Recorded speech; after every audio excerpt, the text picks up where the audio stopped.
I'm going to tell you about a woman whose life changed the moment her own son called her worthless. This is her story. I stood in my living room, hands trembling, staring at the man my son had become.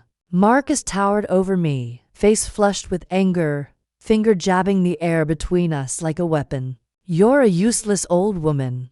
Worthless. Do you hear me?" The words hung in the air, sharp and ugly. Behind him, 7-year-old Emma pressed herself against the wall, eyes wide with confusion. 5-year-old Noah clutched his stuffed rabbit, bottom lip quivering. I'd just spent another exhausting day caring for them while their father lounged in the converted garage out back, and their mother went shopping with friends she'd made at the country club. The same country club she couldn't actually afford. My crime? I'd asked Marcus if he'd applied for any jobs today. That's when the rage exploded. "You should be grateful I even let you see them," he spat. "This is my house now, whether you admit it or not." Something cold settled in my chest. His house? I'd bought this home 30 years ago, working double shifts as a hospital aide after his father died. I'd scraped and saved every dollar, finally paying off the mortgage 5 years before Marcus and his wife Vanessa moved into my garage temporarily. They'd said, "That was 5 years ago." Emma ran to me, wrapping thin arms around my waist. "Why is Daddy being mean, Grandma?" I couldn't answer, because standing there in my own home, on my own property, I realized something terrifying.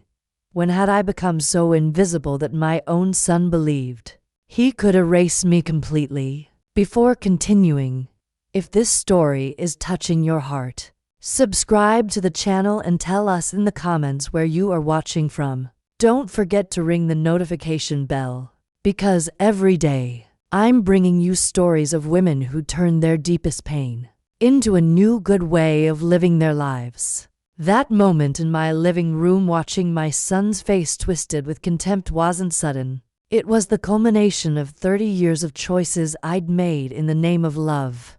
Let me take you back. Marcus was 12 when his father died.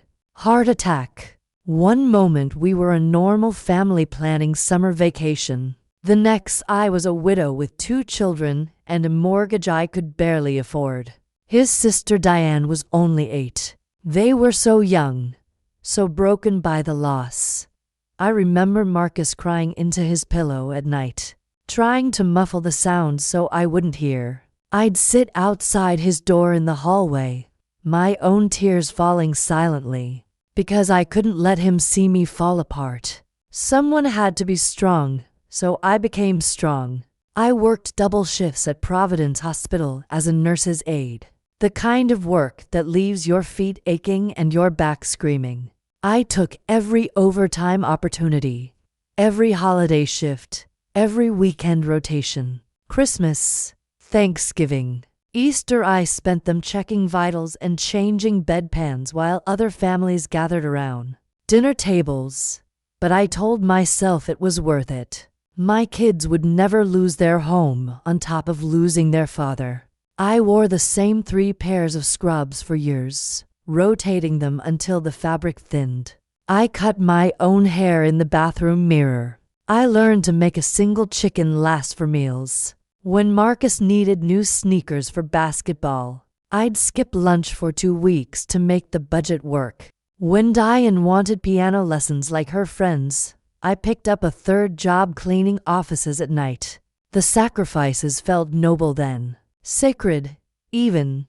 I remember Marcus's high school graduation. He walked across that stage in a pressed suit I'd lay away for 6 months, and I sat in the bleachers with my heart bursting.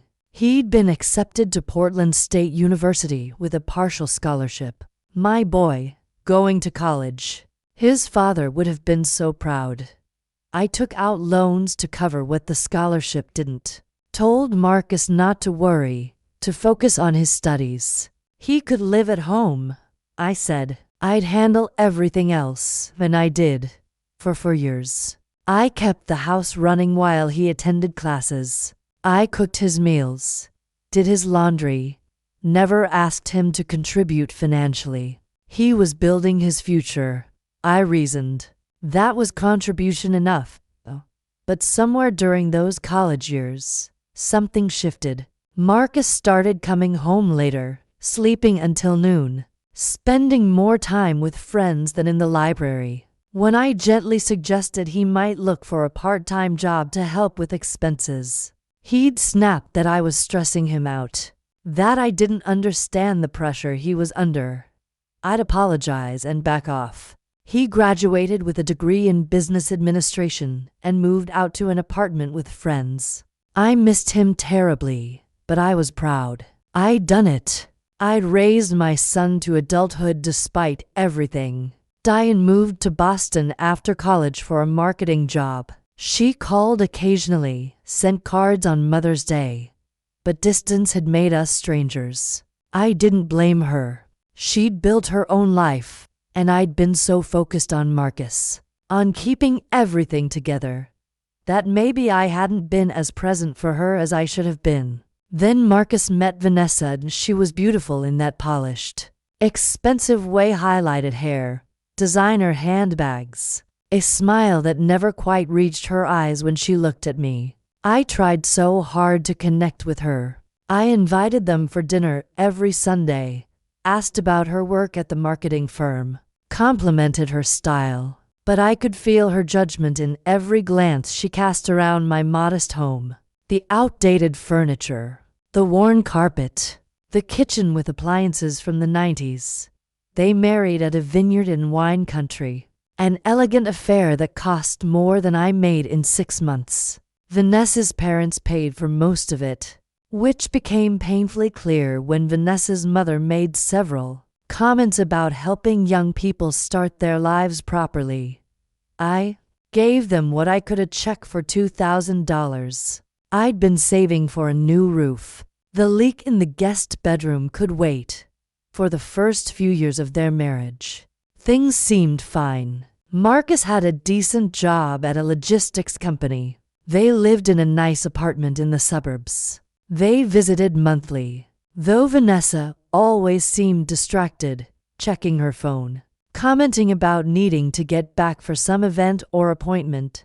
Then Emma was born. I fell in love with that baby the moment I held her. Those tiny fingers, that serious expression, the way she'd study my face like she was memorizing it.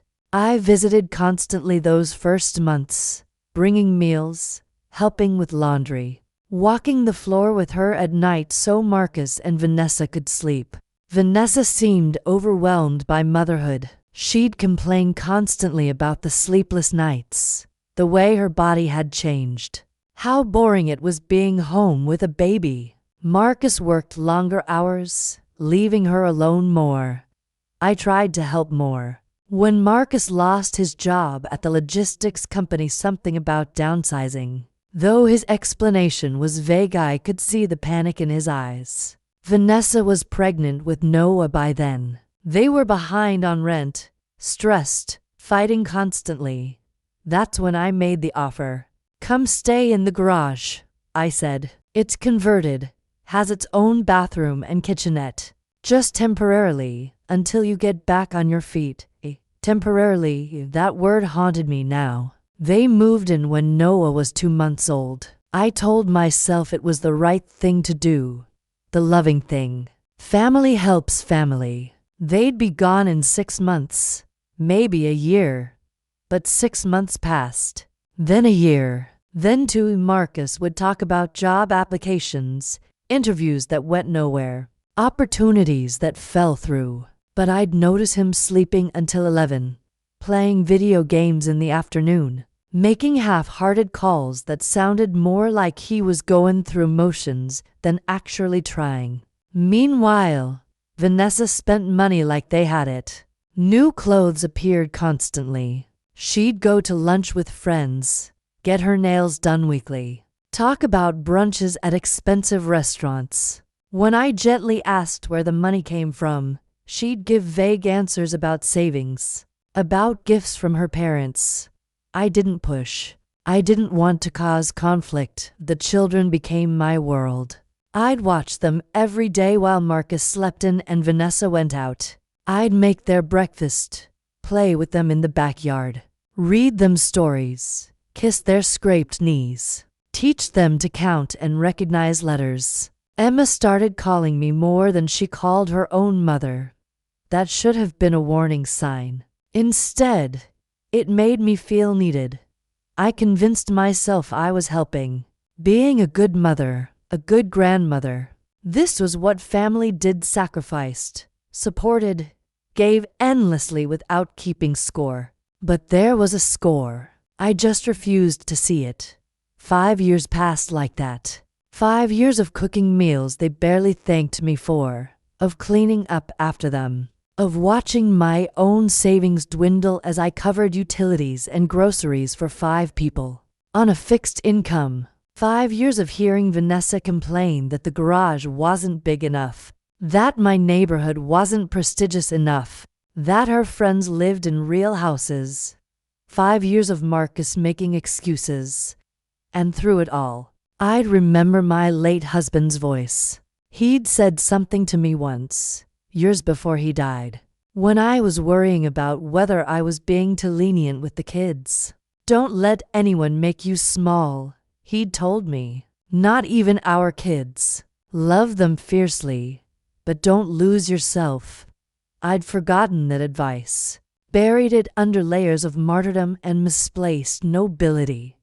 Until that day in the living room, when Marcus called me worthless. That word cracked something open inside me. Worthless. After everything I'd given, everything I'd sacrificed, everything I'd lost: my youth, my dreams, my savings, my peace. He saw me as worthless. Standing there, watching Emma's frightened face, I finally understood something terrible and true. I hadn't been helping my son. I'd been enabling him to become someone I didn't recognize. Someone who could look at his own mother with contempt and feel justified.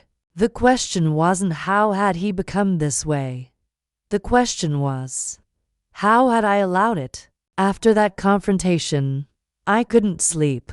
I lay in bed staring at the ceiling, Marcus's words echoing in my mind. Worthless, useless old woman. Something had shifted inside me. Not anger, exactly. More like a curtain being pulled back, revealing a stage I'd been too afraid to look at directly. The next morning, while Marcus slept in and Vanessa left early for what she called a yoga class dressed inexpensive, athletic wear with tags still attached, I did something I'd never done before. I cleaned their space, not because they asked, not because I was being helpful, but because I needed to see what I'd been deliberately ignoring. The converted garage was chaos. Clothes piled on chairs, takeout containers covering the kitchenette counter, children's toys scattered across the floor, despite Emma and Noah spending most of their time in my house. But it was the desk in the corner that caught my attention. Papers were spread across it carelessly, as if Marcus had been reviewing them and simply walked away. My hands trembled as I approached. I shouldn't look. Some voice inside me whispered. This was their private space. But this was my property, my home. The first document I saw made my blood run cold. It was a property assessment report for my house and land, dated 2 months ago. Someone had estimated the value at just over $700,000. The neighborhood had developed significantly since I'd bought the house decades ago, for $75,000. Beside it was a printout from a real estate website showing comparable homes in the area, all listed for similar prices. In the margin, in Marcus's handwriting, were notes: potential sale value, developer interest, and most chilling, transfer timeline. My legs felt weak. I sat down on the edge of their unmade bed. There were more papers. A partially filled out form for something called adverse possession, a legal concept I didn't understand, but that sent ice through my veins. Marcus had printed information about how long someone had to occupy a property to potentially claim ownership rights. Beneath that, a business card for a real estate attorney named Gerald Hutchins with a handwritten appointment date from 3 weeks ago, and then I found the credit card statements. Vanessa's name was on them, but the amount staggered me. $43,000 of debt across 3 cards. Charges at Nordstrom, designer boutiques, expensive restaurants, the country club I didn't even know they'd joined. Monthly payments were labeled minimum only in red. How were they paying even the minimums with no income? I sat there in that cluttered garage, holding evidence of a betrayal I hadn't wanted to see, and something crumbled inside my chest. This wasn't carelessness. This wasn't temporary hardship. This was a plan. I gathered the documents with shaking hands and walked to the one place I knew I could speak freely. Margaret Chen's house next door. Margaret had been my neighbor for 15 years. She was direct, observant, and had never much cared for Marcus or Vanessa. I'd always attributed that to her having a naturally suspicious nature. Now I wondered if she'd simply seen clearly what I'd refused to acknowledge. She opened her door, took one look at my face, and pulled me inside. "Sit down. I'll make tea."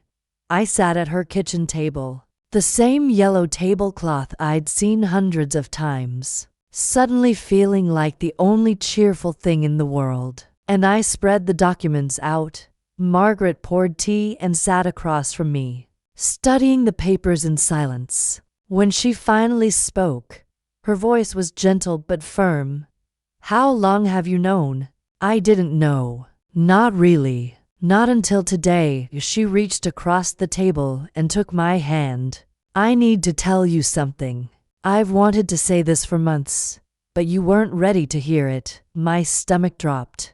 "What?" Margaret took a breath. "Last month, I was working in my garden when Marcus came out with 2 friends. They were standing by the garage, and I could hear them clearly. He was complaining about how he was stuck taking care of an old woman who didn't understand how valuable the property was. He said, and I'm sorry, but you need to know, he said you were getting senile, and it was only a matter of time before he'd need to get legal guardianship to protect the family assets." The world tilted.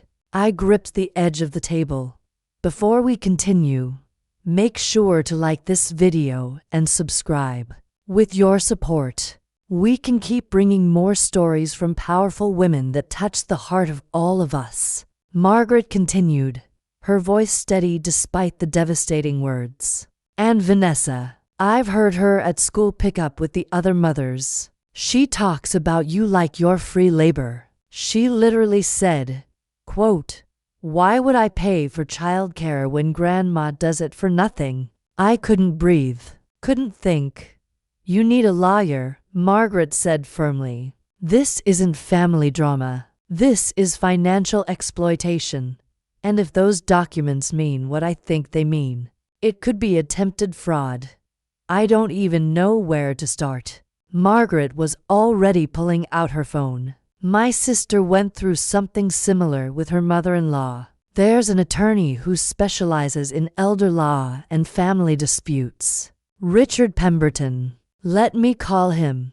2 days later, I sat in Richard Pemberton's office in downtown Portland. He was older, maybe late 60s, with gray hair and wire-rimmed glasses that gave him a professorial air. His office was lined with law books, and on his desk sat photos of grandchildren. He'd asked me to bring any documentation I had, and I'd brought everything. The property deed in my name alone, the papers from Marcus's desk, my financial records, even a list of dates and times I'd cared for the children. Mr. Pemberton reviewed everything methodically, occasionally making notes.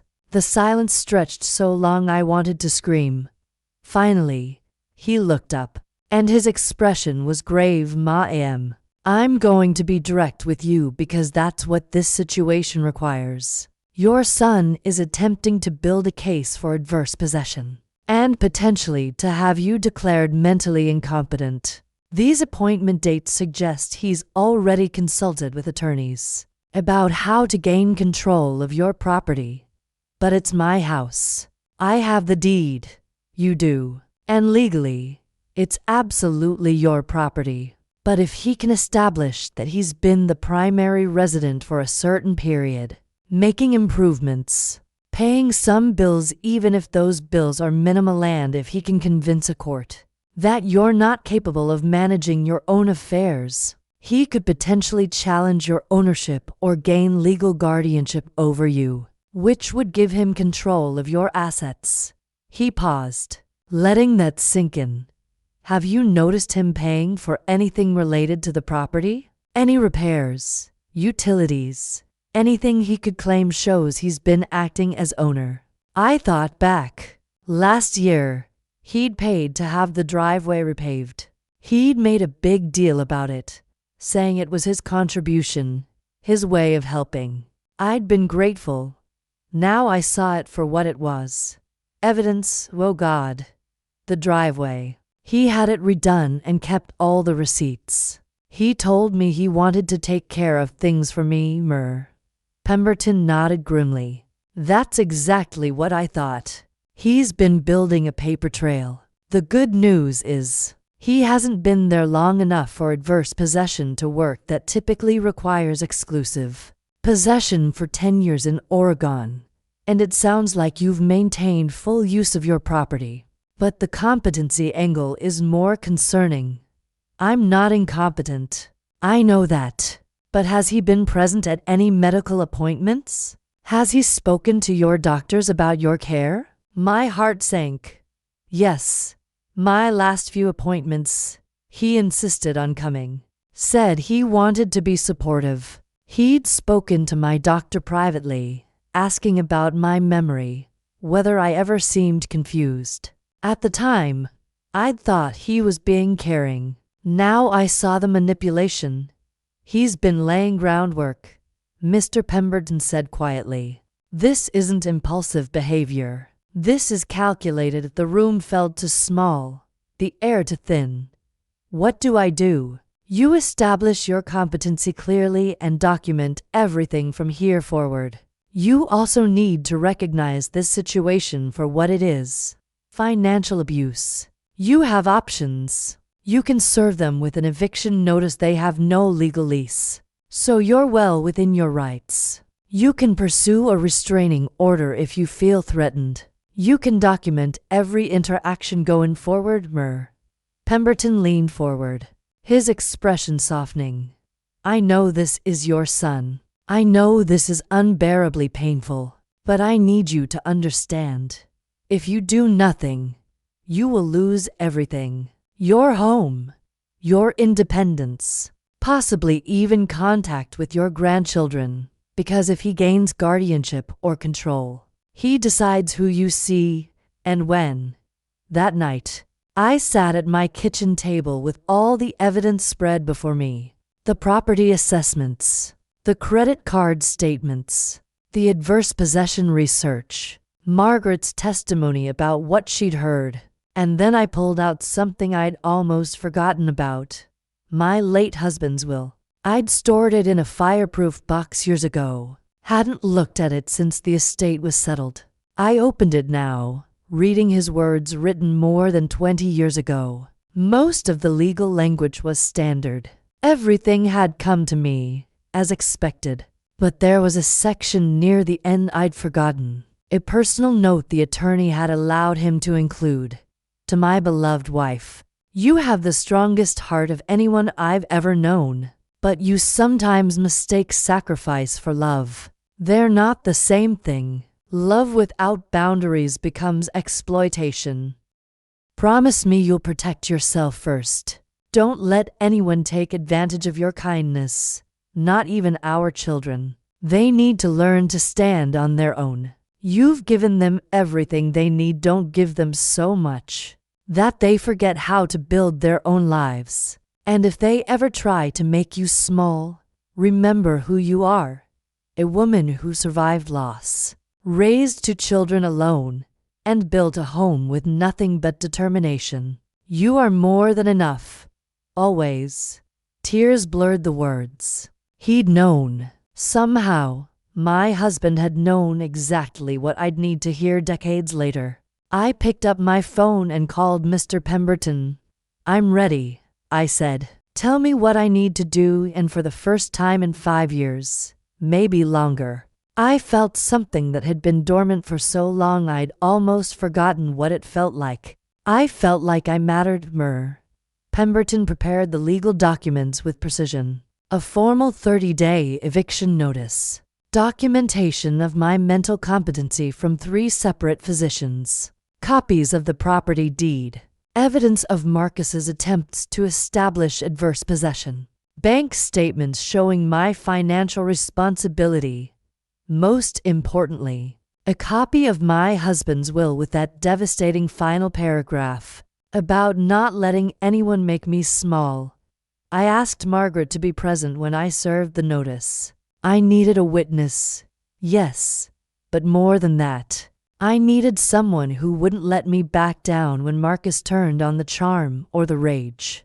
I chose a Tuesday afternoon. Marcus was in the garage, and Vanessa had just returned from another shopping trip, designer bags hanging from her arms. Emma and Noah were at school. I stood at my kitchen table, the envelope containing the eviction notice in my trembling hands, and I called out to them. "We need to talk. Both of you. Right now." Something in my tone must have registered because Marcus appeared in the doorway quickly. Vanessa behind him, her expression already annoyed.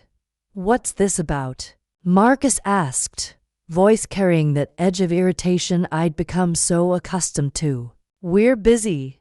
Sit down." They didn't sit. They stood there, arms crossed, waiting for me to explain myself as if I were the inconvenience in my own home. Margaret appeared in the kitchen doorway, having come through the front door I'd left unlocked for her. Her presence seemed to surprise them. "What's she doing here?" Vanessa demanded. "She's a witness," I said, and my voice was steadier than I'd expected. "I'm serving you with a formal eviction notice. You have 30 days to vacate my property." The silence that followed was absolute. Then Marcus laughed, actually laughed, throwing his head back like I'd told the funniest joke. "You're not serious." "I've never been more serious in my life." I slid the envelope across the table. Marcus snatched it up, tearing it open with aggressive movements. His eyes scanned the document, and I watched his face transform from amusement to confusion to pale shock. "You can't do this." "I can. I have. The property is in my name. You have no lease. This is completely legal. Mr. Pemberton, my attorney, has confirmed everything." "Your attorney?" Vanessa's voice went shrill. "Are you out of your mind?" "Actually," I said, pulling out another folder, "I'm not. I have documentation from 3 separate doctors confirming my complete mental competency. Would you like to see those? Or perhaps you'd like to see the documentation showing Marcus's attempts to claim adverse possession? Or his consultation with Gerald Hutchins about having me declared incompetent?" Marcus's face drained of all color. Did you really think I wouldn't find out?" I asked, and I felt something powerful rising in my chest. "Did you think I was so stupid, so worthless, that I'd never discover what you were planning?" "Mom, listen," Marcus started, his tone shifting to placating. But I cut him off. "No. You listen. For once in 5 years, you're going to listen to me." I pulled out more documents. The property assessments, the real estate consultations, Vanessa's credit card statements, $40,000-$3,000 of debt, I said, looking at Vanessa. "On what? Designer clothes, spa treatments, lunches with friends you're trying to impress? And you?"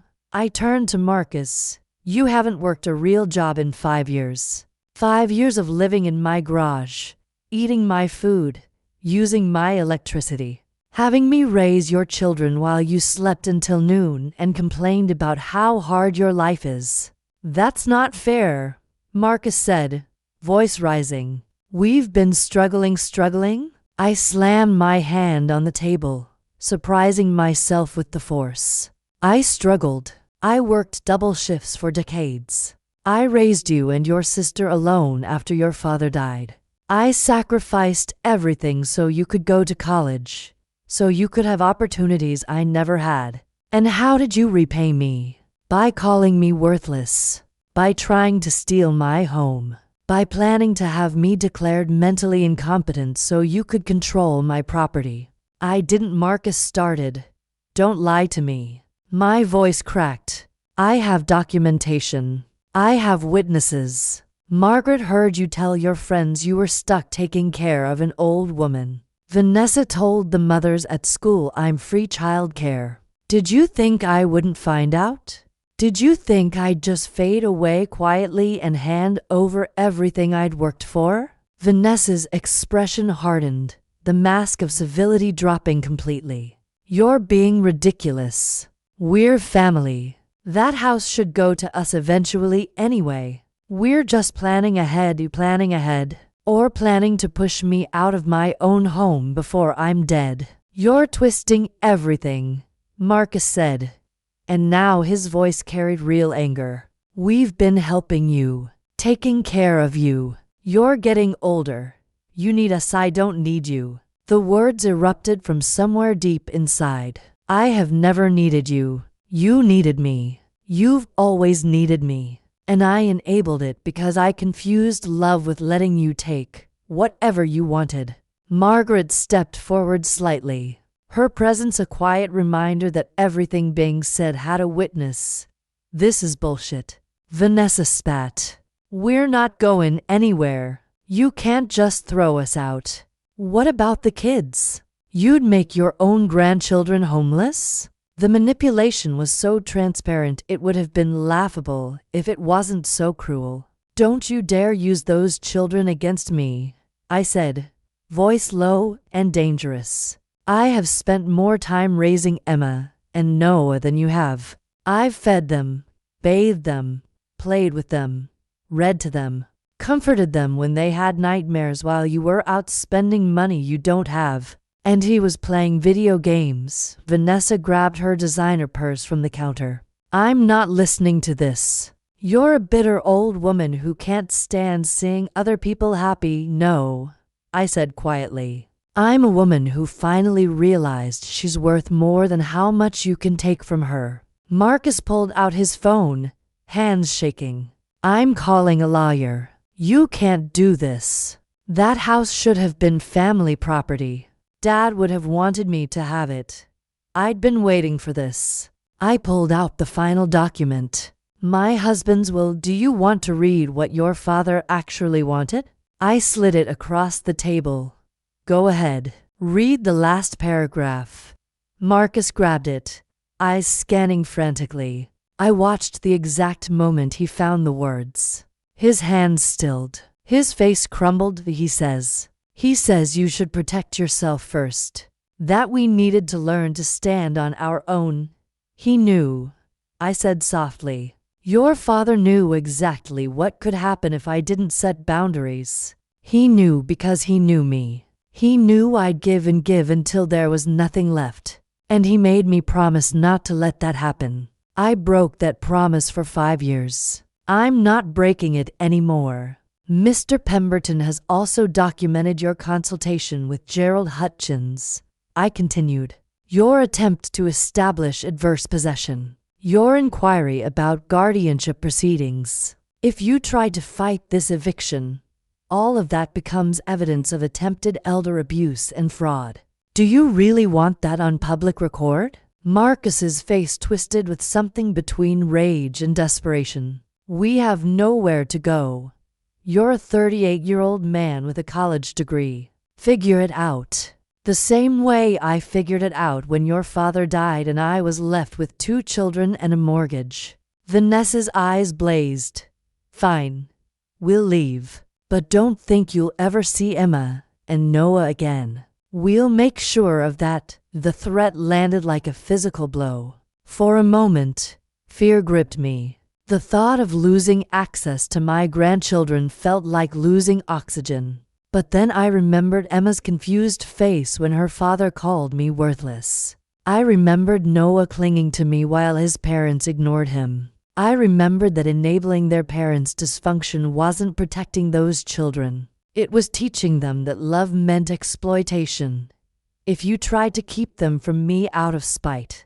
I said carefully, Mr. Pemberton will pursue grandparents' rights. Oregon law protects that. And given the documentation we have showing I've been their primary caregiver, while you've been financially irresponsible and neglectful, I'm confident about how that would go. It was a calculated risk, and I could see the uncertainty flash across both their faces. Margaret spoke for the first time. I've documented everything too. Dates, times, what I've witnessed. You're not going to bully her anymore. Marcus looked between me and Margaret, and something in his expression broke. It wasn't remorse exactly, more like the realization that his plan had failed. Mom, he said, voice cracking, and for a moment he sounded like the 12-year-old boy who cried after his father died. Please, we can work this out. We can't, I said, and tears finally spilled down my cheeks. You called me worthless, Marcus. You tried to take my home. You used your own children as weapons. I will always love you because you're my son, but I can't let you destroy me. Vanessa grabbed Marcus's arm. Come on. We don't need this. We don't need her. They walked toward the garage, and I heard Vanessa's voice rising, angry and sharp, blaming me for everything. But then the front door opened, and Emma's voice called out, Grandma, we're home. Emma and Noah ran into the kitchen, school backpacks bouncing. They stopped when they saw the tension, the tears on my face. Emma walked slowly to me and wrapped her arms around my waist. Why are you sad, Grandma? I knelt down, holding both children, memorizing the weight of them, the smell of their hair, the trust in their eyes. Sometimes grown-ups have to make hard decisions. Sweetheart, your mommy and daddy are going to find a new place to live. But I promise, I'll always be your grandmother. Always. Are we leaving? Noah asked, lip trembling. You're going to have an adventure, I said, forcing brightness into my voice. And I'll see you very soon. I promise. Marcus appeared in the doorway, face unreadable. Come on, kids. We need to go pack some things. Emma looked between us, too perceptive for 7. Is everything okay? It will be. I told her. It will be. They left me standing in my kitchen, Margaret's hand on my shoulder, and I felt simultaneously heartbroken and, for the first time in years, free. I'd stood my ground. I'd protected myself. And I'd finally remembered who I was before I made myself small enough to fit into someone else's needs. 3 months passed like seasons, changing slowly at first. Then suddenly everything was different. Marcus and Vanessa moved out within the 30 days. Though barely. They found a small 2-bedroom apartment on the other side of town. The kind of place with thin walls and shared laundry facilities. Nothing like the spacious property they'd grown accustomed to. The first few weeks were silent. No calls, no texts, nothing. I wouldn't lie and say it didn't hurt. Every morning I'd wake up and listen for the sounds of Emma and Noah playing, only to remember the house was quiet now. Margaret visited daily with tea and quiet company. She never said I told you so. Never pushed me to talk when I needed silence. That kind of friendship is rare. Then, about 6 weeks after they left, my phone rang. Marcus's name appeared on the screen, and my heart seized. His voice was different, tired, smaller somehow. Mom, I need to talk to you. We met at Riverside Park, the one where I used to take the children. Neutral ground. He sat on the bench looking diminished, wearing clothes that weren't new, his face showing the kind of exhaustion that comes from actually working. Vanessa left. He said without preamble. 2 weeks ago. She said she didn't sign up for this life. She took half of what little we had and moved back in with her parents in California. I'm sorry, I said, and I meant it. Not sorry she was gone. Vanessa had been toxic, but sorry for the pain in my son's eyes. I got a job, he continued. Warehouse logistics. It's not glamorous, but it's full-time. The kids are in daycare while I work. It's really hard, Mom. I never realized how hard you had it. Something in my chest loosened slightly. I was wrong, Marcus said, and his voice cracked. About everything. I became this entitled, lazy person who treated you like garbage. I convinced myself I deserved your house, that you owed me something because Dad died and life was hard. But you had it harder, and you never made excuses. You just did what needed to be done. Tears slipped down my cheeks. I waited, letting him finish. I don't expect you to forgive me, he said, but I want you to know Emma and Noah ask about you every day. They miss you so much. And I miss who I used to be before I let Vanessa and my own selfishness turn me into someone Dad would be ashamed of. I can't go back to how things were, I said carefully. I can't enable you anymore. It wasn't helping either of us. I know. I don't want that either. Could you maybe see the kids sometimes? Supervised. Whatever you need. I know I don't deserve it. I looked at this man who was my son, seeing him clearly for perhaps the first time in years. Not the idealized version I'd created in my mind. Not the monster he'd temporarily become, but a flawed human being who'd hit bottom and was trying to climb back up. Saturday afternoons, I said, here at the park. 2 hours. We'll see how it goes. His face crumpled with relief. Thank you, Mom. That first Saturday, Emma ran to me like I'd returned from war, wrapping her thin arms around me with such force I nearly fell over. Noah clung to my leg, refusing to let go. We played at the park while Marcus sat on the bench, giving us space but staying present. Actually present, not distracted by a phone or absent in that way he'd perfected. Over the following weeks, I watched him transform. Not into someone perfect, he still had moments of frustration, still struggled, but into someone functional, someone trying. Diane called to, full of apologies for being absent. She'd had no idea how bad things had gotten, and when I'd told her everything, she'd been horrified. She started visiting monthly, rebuilding the relationship we'd let atrophy. My home felt different now. Quieter, yes, but also mine in a way it hadn't been for years. I converted the garage into a pottery studio, something I'd always wanted to do but had never made time for. Margaret and I took classes together on Tuesday evenings. I planted new flowers in the front garden, the kind that bloom in different seasons so there's always color. I painted the kitchen a soft yellow that catches the morning light. I existed in my own space without apologizing for it. One evening, about 3 months after that first park meeting, Marcus brought the children over for dinner. Actual dinner, at my table, like a normal family visit. He helped clean up afterward without being asked.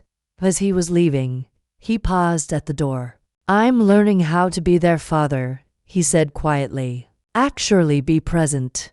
It's exhausting and terrifying, and I fail constantly, but I'm trying. And I realized something you taught me, that not by enabling me, but by finally showing me what strength looks like. That Saturday at the park, Emma ran to me with a drawing. She'd made it at school. Her teacher said, when they were asked to draw their hero, it was me, standing in a garden with flowers all around, wearing a smile, surrounded by the word strong in wobbly 7-year-old letters. The strongest grandma in the world. Emma read proudly. I held the drawing against my chest and understood something profound. I hadn't destroyed my family by setting boundaries. I'd saved it. Saved Marcus from becoming permanently dependent and entitled. Saved Emma and Noah from learning that love meant exploitation. Saved myself from disappearing completely. Standing in that park, watching my grandchildren play while my son, really present, really trying, looked on. I finally understood what my husband had meant all those years ago. Love without boundaries isn't love. It's erasure. And I was done making myself small. If this story moved you, click on the next video that's appearing on the screen now. I'm sure you'll be surprised by this new emotional and heartbreaking story I have right here to tell you.